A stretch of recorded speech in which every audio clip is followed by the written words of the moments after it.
지난주 모나코 그랑프리를 우승하면서 세바스찬 베텔이 갖고 있던 레드불 소속 드라이버 최다 그랑프리 우승 기록인 38승을 넘어서며 이번 시즌 독주를 이어가고 있는 맥스 베르스타펜이 스페인 그랑프리마저 여유있게 우승하면서 3연속 그랑프리 우승 기록을 이어갈 수 있었습니다.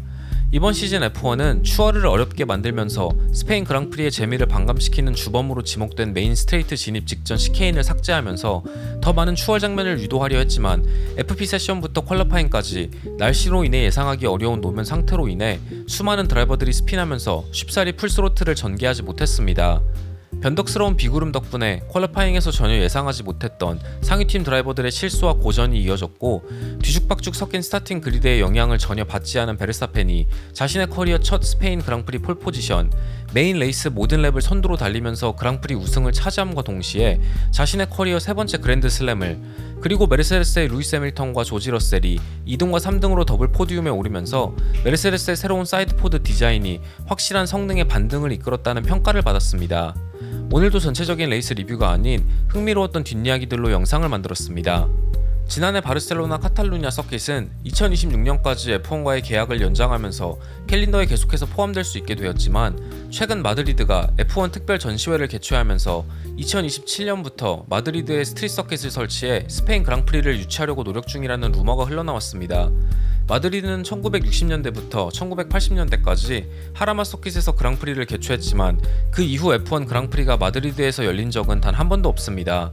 최근 F1이 레이스 서킷이 아닌 스트릿 서킷에서 그랑프리를 개최하는데 더 많은 관심을 보이는 걸 보면 완전히 허무맹랑한 루머는 아닌 것 같습니다.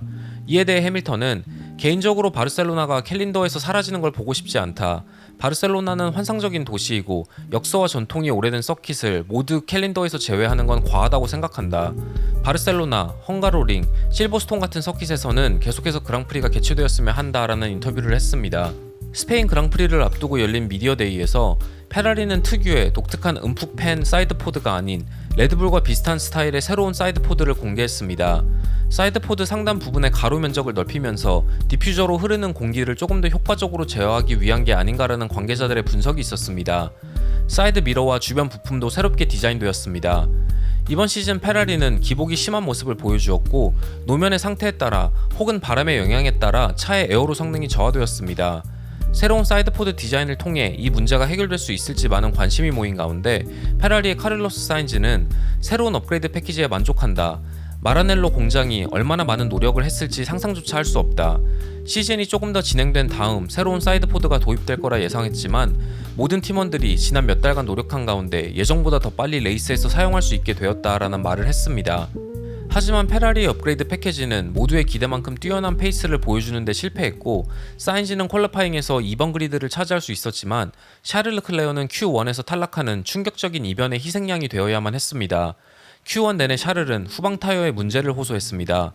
퀄리파잉이 끝나고 샤를은 무슨 이유로 페이스가 떨어졌는지 알 수 없다. 왼쪽으로 도는 코너에서 차를 제어할 수가 없었다. 오른쪽으로 도는 코너는 아침에 열린 FP3와 비슷한 페이스로 돌 수 있었지만 알 수 없는 이유로 왼쪽 코너에서 페이스가 급격하게 떨어졌다. 처음에는 타이어의 문제라고 생각했지만 타이어를 교체한 뒤에도 똑같은 문제가 계속해서 발생했다. 후방 그립이 아예 없는 수준이었기에 퀄리파잉이 끝나고 차를 다시 한번 조사할 계획이다. 차에 문제가 있었다고 확신한다 라는 말을 남겼습니다. 퀄리파잉 Q3 시작과 동시에 1분 12초 272를 기록하면서 두 번째로 빠른 랩타임을 기록한 사인즈보다 무려 0.462초 앞선 베르스타펜은 폴 포지션이 거의 확정되었음에도 불구하고 팀의 반대를 무릅쓰고 다시 한번 피트를 빠져나왔습니다. 첫 번째 섹터가 끝날 무렵 본인의 베스트 랩타임보다 0.025초 뒤진 베르스타펜은 이번 섹터를 통과하면서 자신의 폴 포지션 랩보다 무려 0.136초 더 빠른 페이스를 기록하고 있었고 베르스타펜의 엔지니어는 소프트 타이어를 보존하기 위해 베르스타펜에게 플라잉 랩을 포기하라는 무전을 전달했습니다. 퀄리파잉이 끝나고 베르스타펜은 처음에는 Q3 막판 아예 달리지 않을 계획이었다. 하지만 난 더 빠른 랩타임을 기록할 수 있다고 믿었기에 다시 한번 달리고 싶었다. 팀은 다른 드라이버가 내 폴 포지션 랩보다 빠르면 바로 무전을 해주겠다고 말했지만 더 빠른 랩타임은 나오지 않았다. 10번 코너를 통과할 때 거의 0.2초 더 빠른 랩타임을 기록했지만 의미가 있는 건 아니었다라는 인터뷰를 했습니다. 한편 베르스타펜의 팀메이트인 세르히오 페레즈는 모나코에서의 부진을 스페인에서 만회하려 했지만 다시 한번 퀄리파잉 Q2 5번 코너에서 실수를 범하면서 11번 그리드로 밀려났습니다. 퀄리파잉이 끝나고 페레즈는 5번 코너에서 미끄러진 이후 과열된 타이어의 온도를 식히지 못했다. 덕분에 마지막 랩에서 그립이 현저히 떨어졌고 좋은 랩타임을 기록하지 못했다라고 평가했습니다. Q2 막판, 메르세데스는 2016년 스페인 그랑프리만큼은 아니지만 아찔한 팀메이트 간의 충돌로 퀄리파잉을 망칠 뻔했습니다. 조지 러셀이 메인 스트레이트에서 앞서가는 사인즈로부터 토우를 받으려 했고 뒤에서 따라오는 해밀턴을 보지 못한 채 다시 한번 레이싱 라인으로 복귀하면서 둘이 충돌하는 사고로 이어졌습니다. 사고에 대해 러셀은 해밀턴이 바로 뒤에 있다는 걸 전해 듣지 못했다. 난 플라잉 랩을 준비하고 있었고 사인즈의 슬립스트림 안으로 들어간 상황이었다. 다행히 큰 사고로 이어지지 않았다.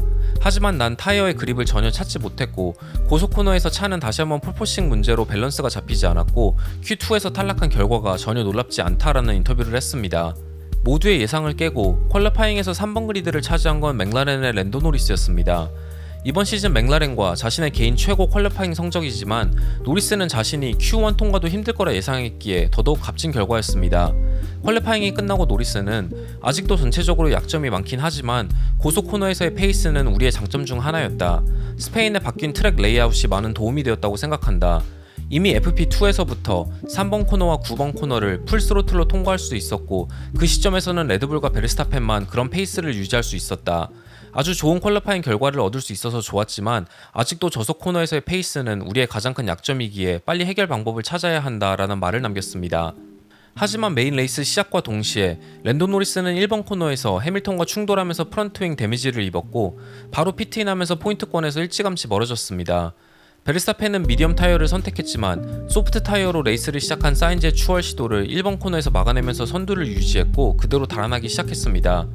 에스턴 마틴의 랜스 스트롤이 첫 번째 랩 5번 코너에서 해밀턴을 추월했지만 8번째 랩 1번 코너에서 해밀턴이 여유있게 스트롤을 추월하면서 스페인에서는 레드불을 제외하면 메르세데스보다 더 빠른 팀이 없다는 걸 증명해내는데 성공합니다. 15번째 랩에서 해밀턴은 사인즈를 추월할 수 있을 만큼의 거리를 좁히는 데 성공하고 페라리는 사인즈를 불러들여 소프트 타이어에서 미디엄 타이어로 교체시킵니다. 하지만 해밀턴은 소프트로 9바퀴를 더 달린 다음에야 피트인했고 28번째 랩에서 새로운 미디엄 타이어와 DRS를 사용해 사인즈를 추월하는 데 성공합니다. 레드불은 페레즈와 베르스타펜을 각각 26번째, 27번째 랩에 피트인시켜 미디엄 타이어에서 하드 타이어로 교체했고 베르스타펜은 여유있게 선두를, 페레즈는 계속해서 침착하게 1번 코너에서 여러 차들을 차례차례 추월하면서 순위를 끌어올립니다. 한편 러셀은 스타트와 동시에 2번 코너에서 크게 트랙의 바깥으로 돌면서 순위를 올렸지만 스튜어드들은 러셀이 사고를 피하기 위해 트랙 바깥으로 빠져나갔고 영구적인 이득을 취하지 않았다고 판결을 내렸기에 러셀은 페널티 없이 레이스를 이어나갈 수 있었습니다. 25번째 랩에서 러셀은 5번 코너에 비가 내린다는 무전을 엔지니어에게 전달했지만 헬멧 안에 땀이 차 바이저에 맺힌 걸 빗방울로 착각했다는 걸 나중에 깨달았습니다. 35번째 랩에서 사인즈를 추월해 3등으로 올라온 러셀은 뒤에서 맹렬한 기세로 추격해오는 페레즈를 상대로 41번째 랩에 먼저 피트인하면서 소프트 타이어를 사용해 페레즈의 원스톱 작전을 파괴하려 했습니다. 결국 레드불은 메르세데스의 작전을 커버하기 위해 페레즈를 다시 한번 불러들였고 페레즈는 사인즈를 추월하면서 4등으로 올라오긴 했지만 앞서가는 메르세데스를 잡기에는 역부족이었습니다. 페라리는 새로운 업그레이드 패키지에도 불구하고 레이스 페이스를 전혀 끌어올리지 못했고 다시 한번 수많은 티포시들을 실망시켰습니다. 레이스가 끝나고 사인즈는 레이스 내내 타이어를 관리해야만 했다. 아직도 차의 타이어 마모가 높은 편이고 트랙의 노면도 타이어를 빨리 마모시키기 때문에 도저히 페이스를 올리지 못했다. 우리의 가장 큰 약점이 크게 부각될 수밖에 없는 서킷에서 투스톱 레이스였기에 처음에 목표로 했던 타이어 수명을 달성하지도 못했다라고 평가했습니다. 한편 레이스 중후반 3번의 트랙 리밋 워닝을 받으면서 페널티를 받을 위기에 놓였던 베르스타펜은 레이스가 끝날 무렵 패스티스트 랩을 기록하면서 드라이버 챔피언십 포인트를 1점 더 가져오고 싶어 했고 엔지니어는 반대했지만 트랙 리밋을 지키면서 패스티스트 랩을 달성할 수 있었습니다. 이에 대해 레드불의 크리스천 호너는 5번 코너에서 2번, 10번 코너에서 1번 트랙 리밋을 어겼고 베르스타펜은 워닝을 받았다는 사실에 매우 놀라워했다. 아마 베르스타펜은 그 두 개의 코너에 리밋이 지정되어 있다는 걸 인지하지 못한 것 같았고 그의 엔지니어인 램비아 씨는 한 번만 더 워닝을 받으면 페널티가 부과될 것이기에 그런 위험을 감수하고 패시스트 랩을 달성할 이유가 없다는 걸 설명하고 싶어 했다. 그 둘은 오랜 시간 결혼 생활을 해온 노부부와도 같다. 사소한 걸로 말싸움을 하는 느낌이다. 베르스타펜은 침착했고 페널티가 나올 가능성도 이미 계산한 다음 여유있게 패시스 랩을 달성했다라는 인터뷰를 했습니다.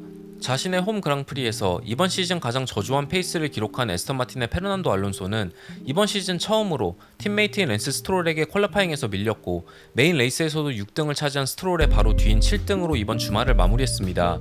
레이스 막판 알론소는 앞서가는 스트롤을 추월할 생각이 없고 팀 오더를 바라고 있지도 않다는 말을 먼저 하면서 아무 사고 없이 팀이 더블 포인트를 획득하는 데에만 집중하는 모습을 보여줬습니다.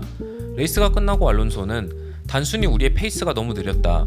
운이 없었다거나 작전이 맞아 떨어지지 않은 게 아니라 메르세데스보다 소프트 타이어 페이스도 느렸고 하드 타이어 페이스도 느렸다. 알핀과 알파 타우리 그리고 페라리의 페이스에 더 신경을 쓰고 있었다. 페라리를 상대로는 이겼지만 메르세데스를 상대로는 졌기에 다음 레이스에서는 더 좋은 결과를 얻기 위해 노력할 것이다 라는 말을 남겼습니다. 더블 포디움을 차지하면서 새로운 업그레이드 패키지의 성능을 확인한 메르세데스는 레이스가 끝나고 몇 시간 뒤 드라이버들의 체력 코치와 어시스턴트들이 파크펌의 규정을 어겼다는 FIA의 판결을 받았고 10,000유로의 벌금이 부과되었습니다. 메인 레이스가 열리기 전 레이스가 끝나고 파크펌의 안에 출입이 허락되는 관계자들의 명단이 FIA의 승인을 받아야 하고 명단에 없던 메르세데스의 관계자들이 파크펌의 안으로 들어왔기에 규정을 어겼다는 게 FIA의 입장입니다. FIA는 드라이버들의 체력 코치들은 쿨다운 룸 바깥 포디움 뒤편에서 세레모니가 끝날 때까지 기다려야 하고 이 규정은 모든 팀들에게 예전에 전달된 사안이다 라는 공식 입장을 발표했습니다. 지금 이대로 시즌이 진행된다면 베르스타펜과 레드불의 독주를 막을 수 있는 팀과 드라이버는 없을 것으로 보이는 가운데 과연 해밀턴이 메르세데스와의 재계약을 이른 시일 내에 발표할지, 메르세데스의 새로운 업그레이드는 계속해서 발전하는 페이스를 보여줄지, 페라리 업그레이드는 정말 아무 효과가 없는 것인지, 그리고 퀄리파잉이 끝나고 제가 설레발을 치면 그 드라이버가 메인 레이스에서 망하는 저주는 계속해서 이어질지 지켜보면서 이번 영상을 마치도록 하겠습니다. 시청해주셔서 정말 감사합니다.